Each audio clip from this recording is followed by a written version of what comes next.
Welcome to Difference Talks, the show that focuses on one word, differentiation, and how it is more important today than ever to discover what makes your brand unique and celebrate it with the most important people, your team. In each episode, we meet people who've had the courage to stand up and stand out, sometimes against great odds. In a world of copies, conformity, and commodities, uniqueness speaks volumes. Difference Talks.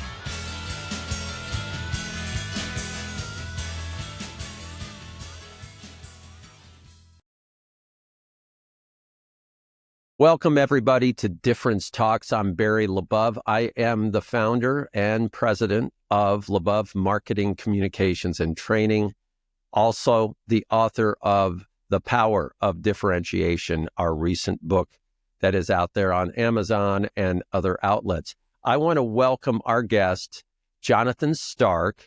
Jonathan is a former software programmer, elite performer. He then went into a very focused world of identifying how to simplify things to get maximum results, including the idea, and we're going to talk about this, what he calls ruthlessly simple or ruthless simplicity in your time management. So, Jonathan, welcome to the show. Thanks, Barry. Great to be here.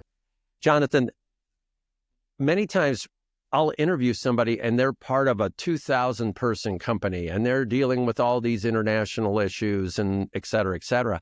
What's really great about our show today is you're at the opposite end. And I think the more we get to this, the more interesting it's going to be, because you have a very firm, deep belief that, hey, if you want to scale up and you're a solo performer, you do not need to hire more people like yourself. You need to do something different, and you're going to share some of that today. But where did that inspiration come from? Because that does not sound like a natural thing for somebody to move up through software and writing a book and other things and go, hey, I want to get into this. How did it all start? I was working inside of basically a FileMaker consulting firm. We built workflow solutions for small businesses. And I had an epiphany about our business model while I was there, that hourly billing is nuts. And it was causing a lot of problems for the firm. And the reason it occurred to me was because if we were going to hire someone, I would want to hire someone who was like our most junior developer and not like our most senior developer, because the senior developer was very expensive, high salary, very fast. We built them out at the same rate as everyone else. And the most junior developer made half, salary-wise, made half of what our best person did. And they billed out more because they were slower. But they kept their clients happy. They had a good bedside manner. So I was like, this didn't make sense to me, because I was sort of at engineering mentality. And I was like, why would we not want to hire the best, right? And it took me weeks of sort of puzzling over this until I realized it was because we were trading time for money. And if we had switched to some sort of project-based pricing, all of a sudden, our best guy would actually be our most profitable guy. And it completely blew my mind. I came across this concept called value-based pricing. And in that, I saw a way to scale up a solo business in terms of profits, not in terms of headcount, not in terms of market share, and not even in terms of revenue, in profit. So how could I make $400,000, $500,000 a year in profit as a single consultant, whatever you want to call it? And I was like, oh, there's a way to do that. And then I did that using that technique. It took a couple of years to figure it out and get good at it. But then I started to bring this scale to other parts of the business, other ways to create leverage outside of pricing. And one of the big things to do is just not do a whole bunch of stuff that everyone tells you have to do. Just delete that stuff from your to-do list. It's not necessary. Now, question for you. Do these concepts fit for individuals that are running companies with a lot of people running around? Are these things that could help them in their performance, or do you see that not really applying? I think it does apply.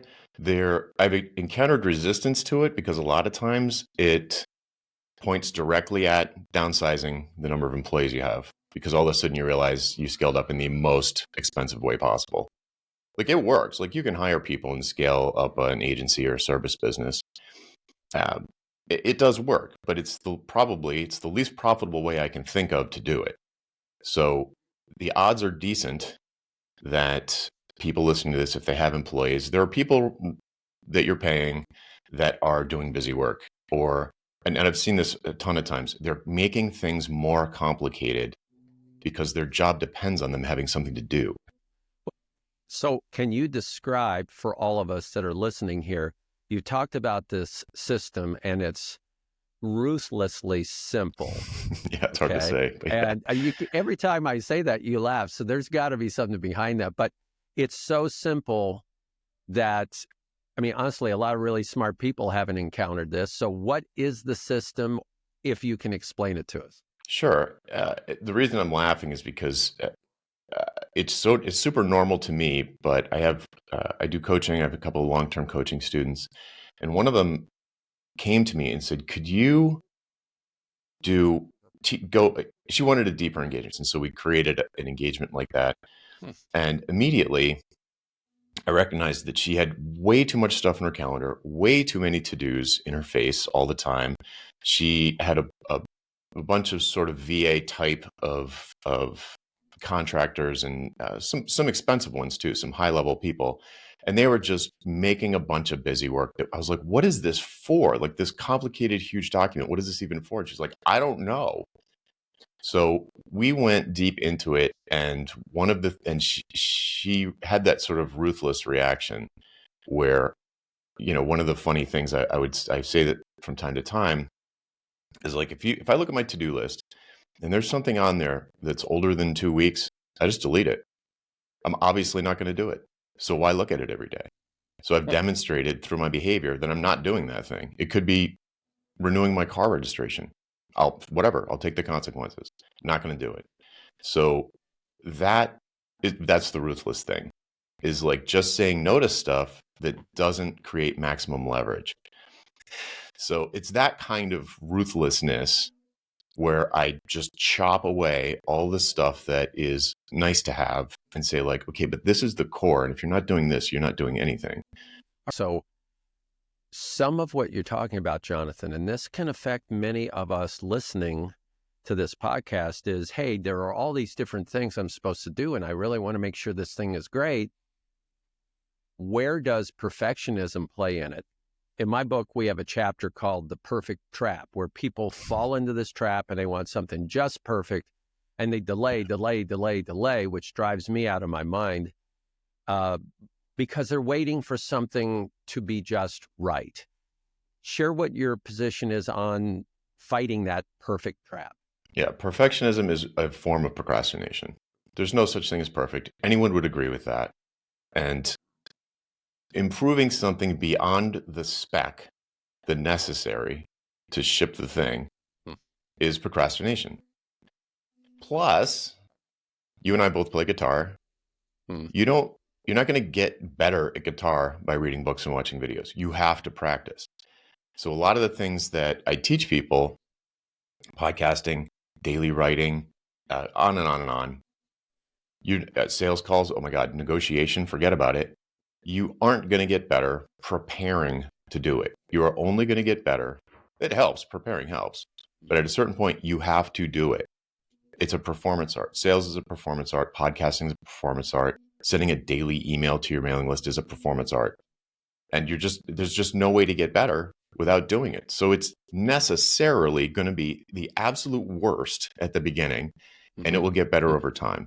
I think what you're saying is right, because, as an example, in the last year, I've done about 100 podcasts where I am the guest. And I have gotten so much more comfortable with the questions and with sharing information and trying to inspire people, because I've done it over and over again. And had I been preparing to do my first one for a year, it would have been a disaster. Now, here's something that I think is really interesting. You're a musician, and I am as well. We just both talked about that. And I mentioned this in my book on that same topic in the chapter on the perfect trap. And that is sometimes, and I think people are so afraid of making a mistake that they do nothing. And they also, once they make a mistake, they look down on it. It's like, oh, that's a tragedy. I want to toss one up to you as a musician, as a songwriter, because you've written songs. Sometimes the mistake you make on the guitar or even the keyboard is something that's beautiful. Your fingers go to the wrong spot and you go, whoa, what is that? And that's no longer, when you're a really great writer or musician, that's no longer called a mistake or a flub up. That's called magic. Can you share that and how that fits into your system? Yeah, I'm a big believer in this. The way I usually articulate it is this. Everything is practice for the next time. So if you look at whatever the performance in front of you is, whether it's a sales call or a podcast interview, whatever the performance is, it's just practice for the next time. It's going to get better. It's a learning opportunity. If you fail, then learn from it. Just don't make the same mistake over and over. If you're going into like a sales meeting, for example, if you're walking into a sales meeting with a pretty big client, like the biggest potential client you've ever had, if you're getting butterflies, you're doing it wrong. Butterflies, you shouldn't be nervous. It's just practice. It's like to use the musician example. It's like if I was going to play Carnegie Hall, I could be really nervous about that, because that would be by far the biggest venue I'd ever played. But in my head, I would say this is just practice for when I do halftime at the Super Bowl. There's always going to be some bigger thing. So I don't know. That's just how I see it. And doing it that way takes away the nerves that would negatively impact my performance at whatever it is. There are many, many firms out there that charge by the hour. So accountants, law firms, creative services companies, what is your message to them on that? Because everybody, Jonathan's podcast is called Ditching Hourly, and it's the whole idea, ditch the concept of hourly billing. What is your message to the companies, the firms, could be solopreneurs, who charge by the hour and not by the project or the value of it? And give us, if you can, something to really hold on to so that we start to rethink what we've been doing for decades and decades and decades. This is a tough pill to swallow if you already have employees and you're not a sociopath, because a lot of what you would learn from me is going to make you question having employees. Not that you need none. You probably have more than you need. But let's say you didn't. Let's say you weren't going to let anybody go. You were going to stick with the employees.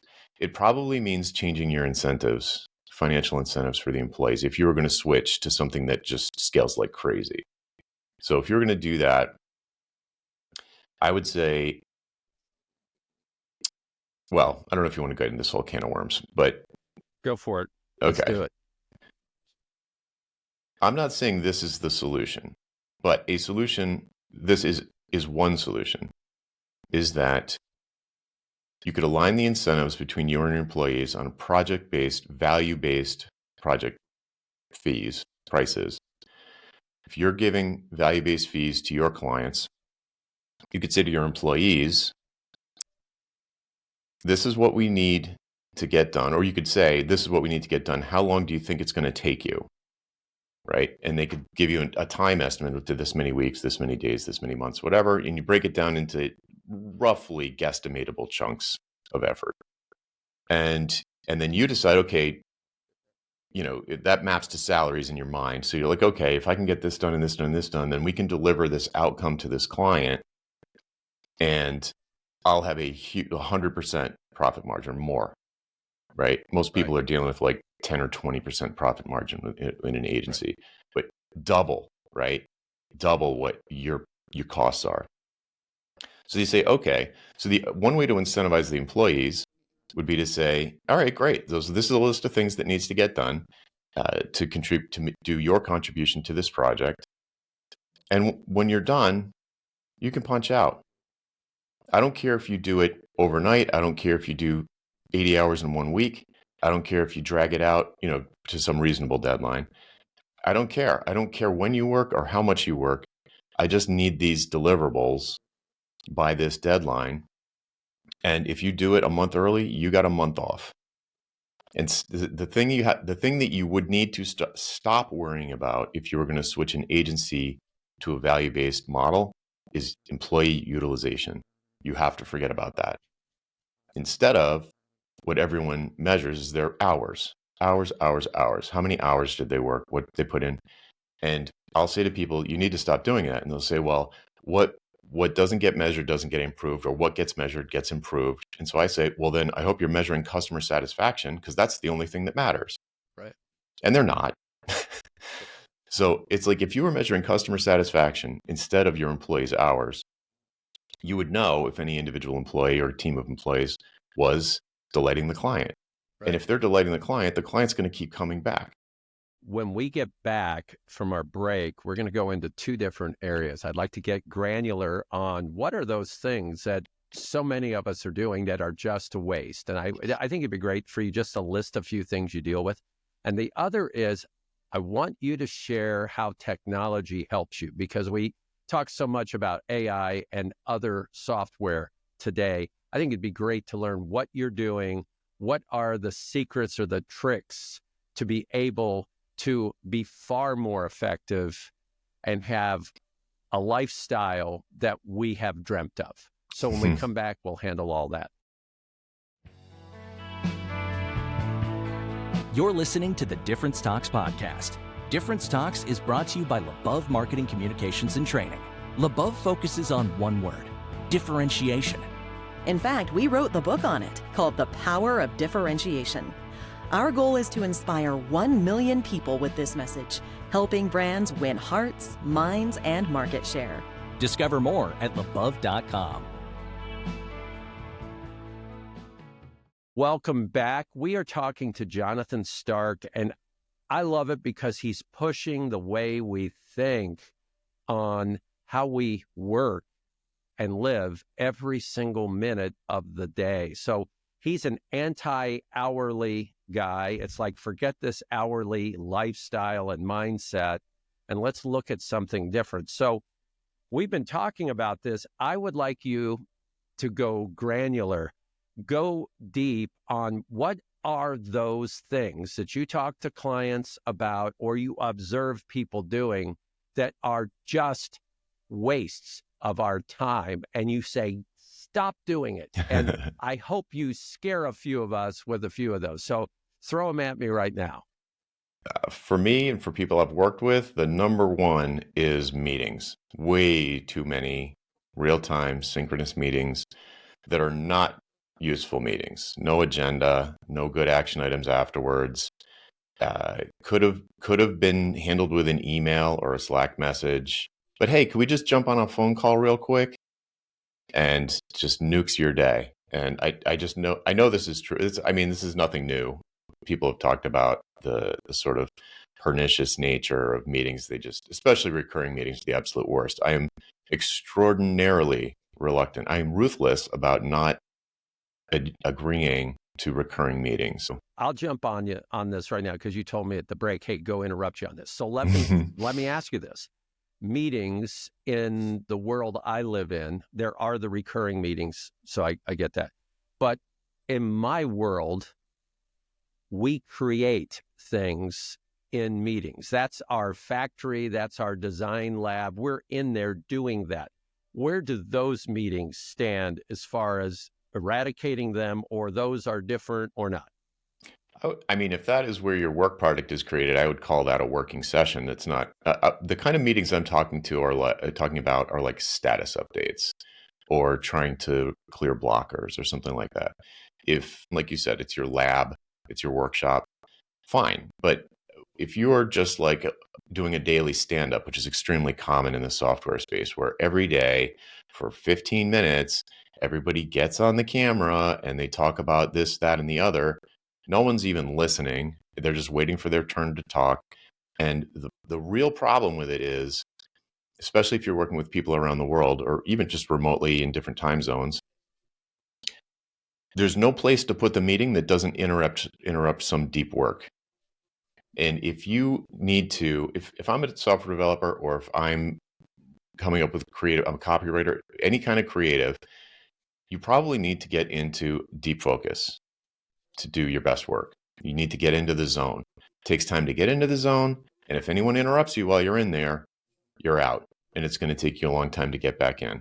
I know this is true as a writer. I know this is true as a software developer. I know this is true as a songwriter. Yes. Any kind of creative act, you need to get past Stephen Pressfield's resistance. And once you do, and you're actually typing or writing or whatever you're doing, you do not want to be interrupted. So if you've got a meeting coming up in 2 hours that's 15 minutes long, you're not even going to try. You're not going to try and get into deep work. You're going to answer email. You're going to check social media. You're going to do a bunch of busy work. You're going to, it just wastes so much more time. It's like you think, oh, well, it's 4 people. It's a 15-minute status update. And so that's really only an hour of people out. It's a 1-person hour. It's like, yeah, but you lost the 90 minutes on both sides of that. And you can't say like, oh, well, we'll just schedule it first thing in the morning, because if you're in different time zones, there is no first thing in the morning. So someone's throwing away hours. It's incredible how this is. I think it's especially true with managers, this sort of like boss employee dynamic. Boss or manager wants to jump on a quick call. Can you jump on a quick call? And it's hard to say no to, right, as the employee or the managee. And it ruins your productivity. I think it just ruins your productivity.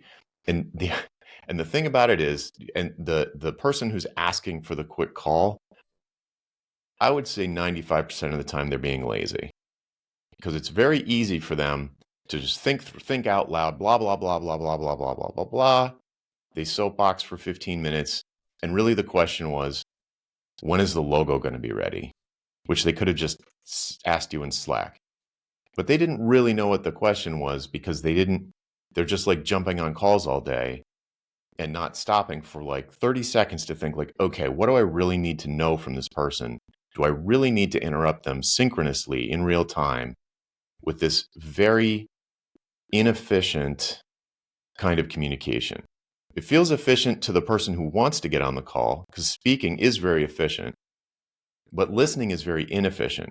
So if your goal is to actually have productive, effective communication, it would be better if you synthesized what you really want to know first, and then just send one question and get your answer. It does take a little bit more effort for the person with the question, because they have to actually think about what they're asking. But the person on the receiving end can respond to it like 10 times, like so much faster. So I think, and I see it all. All right. What other things can we eliminate, or at least look at and say, you know what, this is suspicious. I'm not sure I should do this. That you have to do in business are marketing and innovation. If you believe Drucker, which I do, those are the things you cannot not do if you want to stay in business. So for me, probably the most important combination marketing innovation thing that I do is my daily email list. So for example, I've got a recurring to-do. I use an app called Remember the Milk, but you can use whatever modern to-do app. They all will have this feature. I have recurring to-dos that come back every single day that are the things that I know if I don't do, I'm going to regret it in the long term, maybe even somewhat medium term.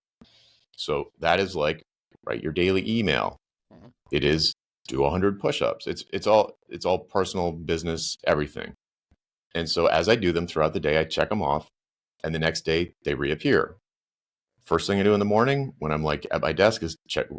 First thing I do is check my calendar. Do I have any appointments where I promised someone I was going to show up to something, and it's not up to me to just move it by myself.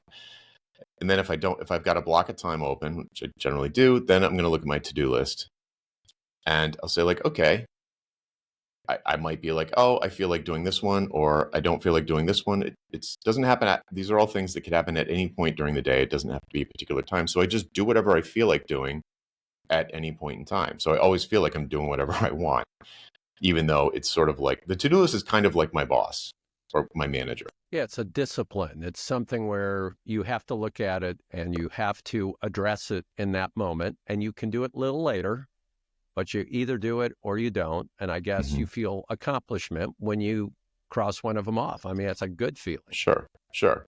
And that's also where I put uh, non-date specific or non-time specific promises that I make to clients. So if someone, let's say, or to my mom or what, it doesn't matter who, like, so if somebody says, oh, could you review this Google Doc for me? I'm working on a new sales page. I say yes, and I put it straight in the to-do list. Even if I'm going to do it right then, everything that I say I will do, if I say yes, it goes in the to-do list, unless there's a date, and then I put it in my calendar. All right. So that's one technology because I wanted to cover that. What other technology do you use Hmm. that make this better that can apply to any of us out there? I use Grammarly as my editor to make sure that I don't, have any terrible grammatical errors. And that Grammarly is a godsend, by the way. I don't know if anybody who's writing is not using that. I don't know why you're not. Right. That's amazing. I can just go in the zone. I don't have to think about any administrative anything, no cut and paste, nothing. Just type it up. Grammarly tells me if I screwed anything up real bad. I maybe take a second read through, press send. So, I can write anywhere from 200 to 500 word email in about 5 minutes, 10 minutes. And it's easy for me to do that every day, and because I don't have to do 5 or 10 steps after it. I just press one button, and the hard work is the creativity piece, coming up with something worth reading. And then just press a button and all of these things happen automatically. And I've even got automations built on top of that where it checks to see, oh, is registration opening up for a workshop? Oh, it is. Okay. In that case, I'm going to append a PS, 5-day podcast challenge is coming up next week. Click here to, be reminded when registration opens, and just automatically, just so I don't have to think about any of that stuff. And I mean, that's like an automated launch. Launching something is like a huge amount of work, lots of little details. So being able to have something like that automated on a recurring basis is, I would literally have to hire someone to do it. And one thing for the audience to know, you don't have any virtual assistant. You don't have any assistants at all. You're doing all this yourself. So I think anything any of us can learn from an individual who's working, you said 2 or 3 hours a day, and that's a heavier workload than last year, you said, because you just wanted Yes. to work more. You're working 2 or 3 hours a day because you choose to, which is great. At the same time, highly effective, and you're also living more of a lifestyle you want to live. So Hmm. all of that comes together. Anything else regarding AI in this? Because some of the apps you mentioned have some AI in them. Anything else that you're using with artificial intelligence? The thing where AI really shines for me in an AI type of sense is when I'm trying to brainstorm something new. And it is fabulous. I'll use ChatGPT or Claude, depending. I think they're both really good. And brainstorming something where I would normally probably do it with a person, like, but there's no qualified person, or it's problematic for some reason. So I can say, like, I mean, a simple example is I recently published I've got a few books that I self-published, and I recently put a couple of them on Amazon.